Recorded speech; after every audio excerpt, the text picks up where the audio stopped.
Liverpool ist eine Stadt voller Energie und Charme, in der jede Straße Geschichte schreibt. In Liverpool gibt es viele historische Denkmäler, darunter das Royal Albert Dock, das im 19. Jahrhundert erbaut wurde. Im 19. Jahrhundert war es für seine Zeit revolutionär und zeigte die besten Beispiele der guten alten britischen Ingenieurskunst. Heute ist es ein lebhaftes Kulturzentrum, in dem Vergangenheit und Gegenwart aufeinandertreffen, unter anderem an Orten wie dem Beatles Museum und dem Merseyside Maritime Museum. Es ist nicht nur eine typische Touristenattraktion, es ist das Herzstück des kreativen Geistes der Stadt, erfüllt von Musik, Kunst und Kultur. Obwohl Liverpool jedes Jahr Millionen von Touristen anzieht, verbirgt sich unter der Oberfläche dieser pulsierenden Stadt eine viel düsterere Geschichte, in der die Schatten der Gangsterkultur die Straßen ebenso geprägt haben wie die Musik und das maritime Erbe der Stadt. In den späten 1800 Jahren war Liverpool eine Stadt mit sehr starken Kontrasten, in der luxuriöser Reichtum neben tiefer Armut existierte. Wie in den meisten Großstädten führte diese Ungleichheit zur Entstehung berüchtigter Banden. Eine der bekanntesten war die sogenannte Robber Gang, Räuberbande.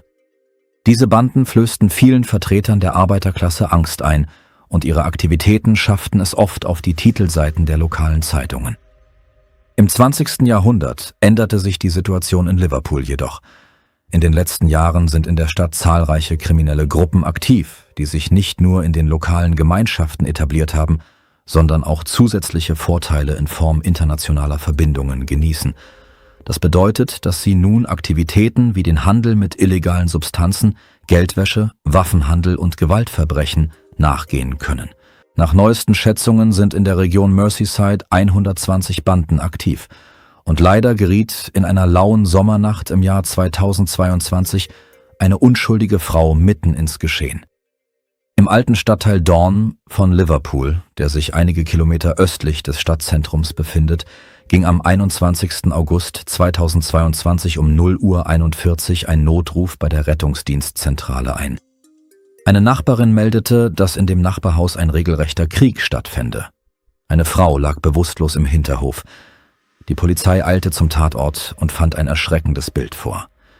Im Haus war es unheimlich still, aber die Eingangstür war offensichtlich aufgebrochen, was darauf hindeutete, dass etwas Schreckliches passiert war.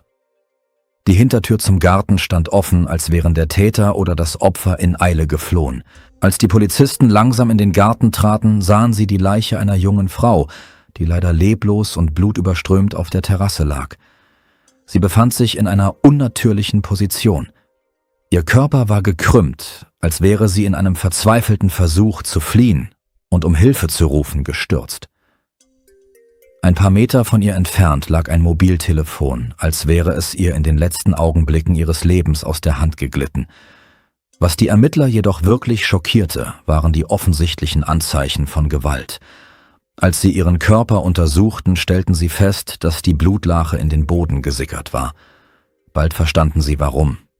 Danach fanden sie mehrere Patronenhülsen, die im Haus verstreut waren. Es war ein schwerer Morgen für die Polizei. Verbrechen mit Schusswaffen sind im Vereinigten Königreich relativ selten. Daher war die Tatsache, dass eine junge Frau in ihrem eigenen Haus erschossen wurde, äußerst schockierend. Während der Ermittler den Tatort untersuchte, trafen weitere Kollegen ein, und je mehr von ihnen kamen, desto mehr Nachbarn wurden durch den Lärm geweckt. Diejenigen, die in der Nähe wohnten, berichteten, dass sie Schüsse aus dem Haus gehört hätten. Andere Zeugen gaben an, dass sie Reifen quietschen hörten, als das Auto vom Tatort wegfuhr. Und natürlich gab es auch andere Personen, die berichteten, dass sie einige Stunden vor dem Verbrechen eine Autoalarmanlage gehört hätten. Die Brutalität des Überfalls, der Tod der Frau und all die chaotischen Details, die darauf folgten, schockierten zweifellos alle. Die Nachbarn brauchten nicht lange, um der Polizei bei der Identifizierung des Opfers zu helfen. Und leider wurde bald bekannt, dass es sich um die 28-jährige Ashley Dale handelte. Aber nun gab es noch viele andere Fragen, die offen blieben. Zum Beispiel, warum Ashley zum Ziel geworden war. Hatte sie Feinde? Wer waren die Menschen, die sie getötet hatten? Und warum? All diese Fragen waren wichtig, aber einige davon konnten nicht beantwortet werden, da Ashley nicht das eigentliche Ziel war, sondern nur ein Nebenziel. Ashley wurde als Tochter von Julie und Stephen Dale geboren. Sie war das 5. Kind einer harmonischen Familie, die in Liverpool lebte. Als ältestes von 3 Kindern war sie natürlich nicht nur für ihre Eltern, sondern auch für ihren jüngeren Bruder und ihre jüngere Schwester eine Beschützerin. Diese Charaktereigenschaft machte die tragische Nachricht noch schmerzhafter. Im Jahr 2015 wurde ihr jüngerer Bruder Louis im Alter von 16 Jahren auf tragische Weise erschossen. Sein Tod, der auf eine falsche Identifizierung durch eine rivalisierende Bande zurückzuführen war, hinterließ einen unauslöschlichen Eindruck in Ashleys Leben. Dies prägte in hohem Maße ihre zukünftige Weltanschauung. Doch trotz des tiefen Traumas, das ihr Bruder durch seinen gewaltsamen Tod hinterlassen hatte, machte Ashley in ihrem privaten und beruflichen Leben weiter. Sie kanalisierte ihre Trauer in ihre Ausbildung und schloss schließlich ihr Studium im Bereich Umweltschutz ab. Danach nahm sie eine Stelle als Umweltschutzbeauftragte an, wo sie sich wirklich entfalten konnte. Ashleys Kollegen bewunderten sie nicht nur für ihre Fleißigkeit, sondern auch für ihr Mitgefühl und ihre Fürsorge, die sie bei ihrer Arbeit zeigte, um das Leben aller Menschen in ihrer Umgebung zu verbessern. Als Umweltschutzbeauftragte arbeitete sie an verschiedenen Initiativen zur Verbesserung der Lebensbedingungen und der öffentlichen Gesundheit in der Stadt und erwarb sich den Ruf einer fleißigen, intelligenten und zielstrebigen Frau. Aber neben ihrer Arbeit genoss sie ein ruhiges Leben, umgeben von Freunden, Familie und natürlich ihrem Hund namens Darla. Familie und Freunde beschrieben sie als eine fröhliche und fürsorgliche Frau, die das Leben liebte, trotz der Schwierigkeiten, mit denen sie zu kämpfen hatte. Ihr Privatleben wurde komplizierter, als sie eine romantische Beziehung mit einem Mann namens Lee Harrison einging. Leider hatte er viele Verbindungen zur kriminellen Welt. Diese Verbindungen zu Banden bereiteten Ashleys Familie große Sorgen, da sie befürchteten, dass seine Verbindungen zu Gefahren führen könnten. Ashley glaubte, dass Lee sich zum Besseren veränderte, aber in Wirklichkeit machten ihr gutherziger Charakter und ihre festen moralischen Prinzipien sie zu vertrauensselig. Lee Harrison war ein 28-jähriger Mann, der ebenfalls aus Liverpool stammte und enge Verbindungen zu mehreren Banden und dem Handel mit illegalen Substanzen hatte. Er war eng mit Neil Barry befreundet, der ebenfalls als lokaler Händler illegaler Substanzen bekannt war. Sie arbeiteten in verschiedenen Bereichen zusammen, darunter im Vertrieb von nicht nur Rauchen illegaler Substanzen, sondern auch hochwertigen illegalen Substanzen. Allerdings hat alles Gute einmal ein Ende und 2018 begann sich ihre Beziehung zu verschlechtern, natürlich aufgrund von illegalen Substanzen, Treue und Verrat. Genau in diesem Jahr wurde Neil leider ausgeraubt. Der Raub wurde von einer anderen lokalen Bande namens Hillsiders organisiert. Infolgedessen verlor er illegale Substanzen im Wert von $50.000, die er heimlich in seinem Haus versteckt hatte. Schlimmer noch, Neil wusste, dass Lee einige Verbindungen zu den Hillsiders hatte, was ihn zu der Annahme veranlasste, dass sein bester Freund höchstwahrscheinlich der Informant hinter dem Einbruch war. Natürlich bestritt Lee seine Beteiligung. Die Spannungen nahmen zu und sie wurden zu Todfeinden. Diese Konsequenzen zwangen Lee im Grunde genommen dazu, sich den Hillsiders anzuschließen. Und von diesem Moment an begann der Krieg. Im Juni 2022 ließ eine zufällige Begegnung alte Gefühle wieder aufleben. Während Lee und Ashley sich auf dem Glastonbury Festival vergnügten, trafen sie zufällig auf eines der Mitglieder von Neils Gang. Es kam zu einer schrecklichen Schlägerei und das alles im Namen der Rivalität. Obwohl Neil die Schlägerei nicht gesehen hatte, war er ebenfalls auf dem Festival und sagte seinen Freunden, als er die Neuigkeiten hörte, dass er Lee das nächste Mal, wenn er ihn sähe, ein Messer in den Rücken rammen würde. Am nächsten Tag wurden Neil und seine Freunde aufgrund seines bedrohlichen Verhaltens von der Polizei festgenommen und anschließend durchsucht. Zum Glück für Neil war sein Freund bereit, die Schuld auf sich zu nehmen. Obwohl das Messer in derselben Tasche wie sein eigener Pass gefunden wurde, behauptete er, dass das Messer eigentlich seinem Freund James gehörte. James wurde daraufhin wegen des Verdachts des Waffenbesitzes festgenommen und trotz des Eingreifens der Polizei blieb die Lage angespannt. Nach diesem Vorfall in Glastonbury nahm Ashleys Leben leider eine ziemlich dramatische Wendung. Es ist offensichtlich, dass die Begegnung mit der Bande sie mit Paranoia und Angst erfüllt hat. In den folgenden Tagen und Wochen wurde Ashley zunehmend besorgt über die physischen Drohungen, die von Neil ausgingen. Er drohte ihnen nicht nur auf dem Festival, sondern warnte Lee auch, dass er ihnen beiden schließlich einen Besuch zu Hause abstatten würde. Es ist ganz offensichtlich, dass diese beängstigende Aussage einen starken Einfluss auf sie hatte, denn danach begann Ashley zu spüren, dass Gefahr im Verzug war. Sie vertraute sich ihrer engen Freundin namens Moll an. In einer SMS schrieb sie: »Ich bin nervös, Moll. Ich kann nicht aufhören, daran zu denken, dass etwas nicht stimmt.« Als Ashleys Angst zunahm, wandte sie sich an mehrere Freunde, um Unterstützung zu erhalten. In einer weiteren Nachricht teilte sie mit, wie beunruhigend diese ganze Situation geworden war.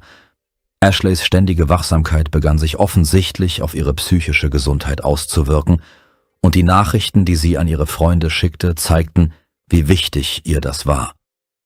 Trotz ihrer Versuche, sich zu beruhigen, konnte Ashley das Gefühl nicht loswerden, dass das Schlimmste noch bevorstand. Leider sollte sich ihre Intuition letztendlich als richtig erweisen. Der Abend des 20. August 2022 begann wie immer. Ashley und Darla wollten den Abend zusammen verbringen, während Lee mit Freunden unterwegs war. Am selben Abend teilte Ashley ein Foto, auf dem sie und Darla auf dem Sofa sitzen. Leider wusste sie nicht, was später passieren würde. Als die Sonne unterging, ging in der Nachbarschaft plötzlich eine Autoalarmanlage los. Ashley wusste, dass es ihr Auto war, aber sie maß dem keine Bedeutung bei und schüttelte es als lästige Unannehmlichkeit ab und setzte ihren Abend fort. Sie schrieb ihrer Freundin, dass die Autoalarmanlage wahrscheinlich wegen des Regens wieder losgegangen sei. Die Nachricht schien normal zu sein, aber aus dem Tonfall ging hervor, dass sie etwas paranoid war, und das stellte sich als wahr heraus, denn später am selben Abend schrieb sie in einer weiteren Nachricht: »Ich weiß nicht, aber ich glaube, da ist jemand draußen.« Im Laufe der Nacht wurden Ashleys Ängste immer größer und die Alarmanlage ihres Autos wurde erneut ausgelöst. Diesmal hatte sie das Gefühl, dass es sich nicht nur um einen Zufall handelte. Am frühen Morgen des 21. August 2022 klingelte es an der Tür und Ashley wusste, dass es schlechte Nachrichten waren. Das Klingeln hallte durch die ohrenbetäubende Stille des Hauses, dann sprang die Tür ohne Vorwarnung auf und ein bewaffneter Mann stürmte herein. Er zögerte nicht und gab ihr keine Chance, ihn aufzuhalten. Sofort eröffnete er das Feuer und Ashley hatte keine Zeit zu reagieren oder zu fliehen. In Panik griff sie nach ihrem Telefon und rannte zur Hintertür. Aber leider war es schon zu spät, denn sie war von einer seiner Kugeln getroffen worden. Dann durchsuchten die Angreifer das Haus, schossen in mehrere Zimmer und versuchten, Lee zu finden, falls er sich versteckt hatte. Im Garten, hinter dem Haus, verbrachte Ashley die letzten Momente ihres Lebens in Angst und Schrecken. Sie konnte sich weder vor der Gewalt noch vor den tödlichen Verletzungen retten, und ihre letzten Nachrichten, die sie nur wenige Augenblicke vor dem Angriff verschickt hatte, werden nun für immer eine erschreckende Erinnerung daran bleiben, wie genau sie die drohende Gefahr vorausgeahnt hatte. Als die Polizei eintraf, wurde die Realität der Situation offensichtlich. Ashley Dale war kaltblütig ermordet worden, und viele glaubten, dass dies höchstwahrscheinlich mit der Beteiligung ihres Partners an Bandenaktivitäten zusammenhing. Die Ermittler stellten bald fest, dass alle Reifen von Ashleys Auto zerstochen worden waren, was höchstwahrscheinlich zum Auslösen der Alarmanlage geführt hatte. Es war ein abscheulicher Plan, um Ashley und Lee aus dem Haus zu locken. Als ihre Familie von ihren letzten Nachrichten erfuhr, waren sie am Boden zerstört und wütend. Sie verstanden, dass sie recht gehabt hatte, als sie das Gefühl hatte, dass etwas nicht stimmte. Glücklicherweise hatte Ashley im Grunde genommen ihren eigenen Mord aufgeklärt, denn diese Nachrichten enthielten alles, was die Polizei wissen musste. Jetzt mussten sie nur noch alle Beweise zusammenfügen. Während der gesamten Ermittlungen gab es jedoch viele Täuschungsmanöver, insbesondere seitens ihres Freundes, der während der Schießerei ausgerechnet nicht anwesend war. Lee kooperierte äußerst widerwillig mit der Polizei und weigerte sich sogar, eine Aussage zu machen. Als er zur Vernehmung vorgeladen wurde, entschied er sich einfach zu schweigen, was natürlich die Anfangsphase der Ermittlungen verzögerte. Er weigerte sich auch, bei der Identifizierung potenzieller Verdächtiger zu helfen, distanzierte sich von den laufenden Ermittlungen, änderte seine Handynummer und verschwand sogar aus dem Leben von Ashleys Familie, sodass sie ohne seine Unterstützung trauern mussten. Es ist verständlich, dass sein Mangel an Mitgefühl und Unterstützung die Befürchtungen hinsichtlich seiner Beteiligung und seines Wissens über ihren Tod nur noch verstärkte. Die Ermittler waren schockiert, als sie erfuhren, dass Lee unmittelbar nach dem Mord beschlossen hatte, nach Spanien in den Urlaub zu fahren. Seine Ausreise aus dem Land gab den Beamten Anlass zu der Vermutung, dass er dies getan hatte, um einer Strafverfolgung zu entgehen. Die Behörden hatten jedoch keine Zeit zum Nachdenken und beschlossen daher, sich während seines Urlaubs darauf zu konzentrieren, was genau in dieser Nacht geschehen war. Am 20. August 2022 wurden James Whitham und Joseph Pearce von einer Überwachungskamera in einem Geschäft gefilmt. Nach ihrem Einkauf verließen sie das Geschäft und stiegen in einen grauen Hyundai i30. Dieses Auto wurde später als wichtiges Beweisstück angesehen, da eine andere Überwachungskamera es in der Nähe von Ashleys Haus aufgezeichnet hatte. Früher am selben Tag war auf den Aufnahmen der Videoüberwachung zu sehen, wie das Auto vor dem Haus vorfuhr. Dies deutet darauf hin, dass der Fahrer und der Beifahrer möglicherweise den Ort vor dem Angriff, der später am selben Abend stattfand, in Augenschein genommen haben. James und Joe näherten sich Ashleys weißem Volkswagen, der vor dem Haus der Familie geparkt war, und zerstachen die Reifen des Autos, wodurch der Alarm ausgelöst wurde. Natürlich versuchten sie, Lee oder Ashley herauszulocken, aber trotz ihrer Bemühungen kam niemand aus dem Haus, sodass sie beschlossen, sich zurückzuziehen und einen Plan B auszuarbeiten. Leider war dieser Plan B absolut schrecklich. Beide Männer kehrten eine Stunde später zum Grundstück zurück, aber diesmal war einer von ihnen mit einer Pistole bewaffnet. Es war klar, dass sie auf Blut aus waren. Nachdem sie die Eingangstür eingetreten hatten, sahen sie Ashley, die zur Hintertür rannte. Als sie die Gartentür erreichte, feuerte James 8 Schüsse aus seiner Pistole ab, von denen einer sie leider in den Rücken traf. Als er sah, wie sie zu Boden fiel, ging er nach oben und feuerte 5 weitere Schüsse in das leere Schlafzimmer ab, möglicherweise als Warnung oder um Lee einzuschüchtern. Dann drehte er sich um, rannte die Treppe hinunter und beide Männer flohen vom Tatort. Glücklicherweise zeichnete eine Überwachungskamera der Nachbarn alles auf. Nach dem Angriff verließen James und Joe die Gegend und checkten in ein Hotel in St. Helens ein, um sich zu verstecken. Zu ihrem Unglück konnten die Ermittler ihre Bewegungen verfolgen. Die Beamten entdeckten schnell ihr Auto und schließlich wurden beide in Handschellen gelegt. Was geschah mit Neil Barry, der natürlich eine Schlüsselrolle bei der Organisation des Überfalls gespielt hatte? Er wurde in Uniform in einem örtlichen Golfclub gefunden und ihre Ermittlungen ergaben, dass er vorhatte, aus dem Land zu fliehen. Nachdem sie ihn in dem Golfresort aufgespürt hatten, führten die Beamten eine gut koordinierte Operation durch, um seine Flucht zu verhindern. Kurz darauf wurde auch der 4. Komplize, Sean Zeiss, wegen Beteiligung an dem Mord verhaftet. Nachdem alle 4 Männer verhaftet und angeklagt worden waren, hatten die Ermittler Zeit, alle verfügbaren Beweise zusammenzutragen. Und einige Monate später, im Oktober 2023, begann endlich der Prozess. James Whitham, der natürlich auf Ashley geschossen hatte, versuchte zunächst zu beweisen, dass er nicht vorhatte, sie zu töten. Er behauptete, er habe nur einen Warnschuss abgeben wollen, Ashley jedoch versehentlich erschossen und erklärte, ihr Tod sei nicht vorsätzlich gewesen. Diese Behauptung war jedoch angesichts aller Beweise, einschließlich früherer Drohungen, Nachrichten, unzähliger Aufzeichnungen von Überwachungskameras und Aussagen verschiedener Zeugen, vor Gericht nur schwer zu akzeptieren.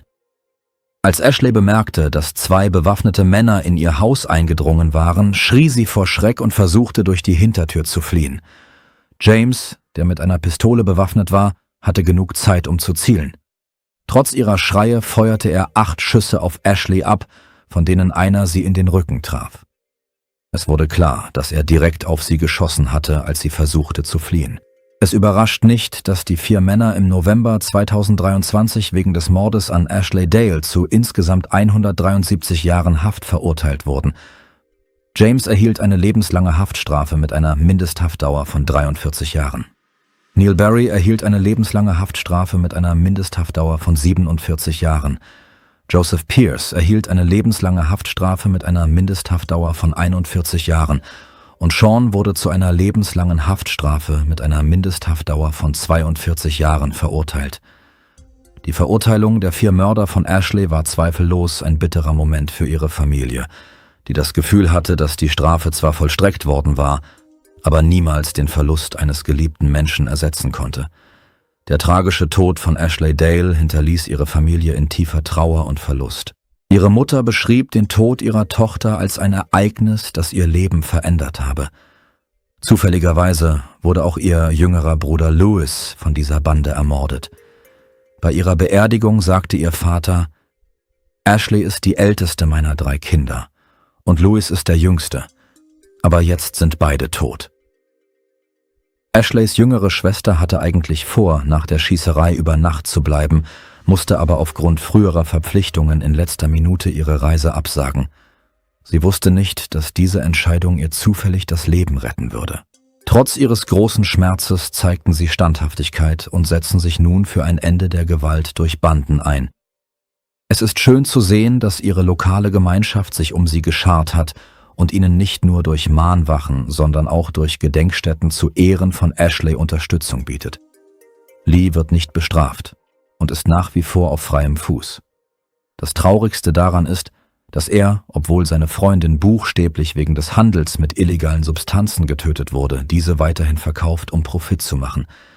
Historisch gesehen ist das Ausmaß der Gewalt mit Schusswaffen in Großbritannien außergewöhnlich gering und das Land kann sich einer der niedrigsten Raten von Tötungsdelikten mit Schusswaffen weltweit rühmen. Trotz des Bevölkerungswachstums liegt die durchschnittliche Zahl der Tötungsdelikte mit Schusswaffen in Großbritannien seit 2011 bei 29 pro Jahr. Auf der anderen Seite hat die Gewalt durch Banden in Großbritannien in den letzten Jahren zugenommen, wahrscheinlich aufgrund von Reformen zur Kosteneinsparung, Armut und mangelnder Bildung. Die Situation in der Welt der Banden verbessert sich nicht und es sieht leider nicht so aus, als würde sie sich in naher Zukunft verbessern.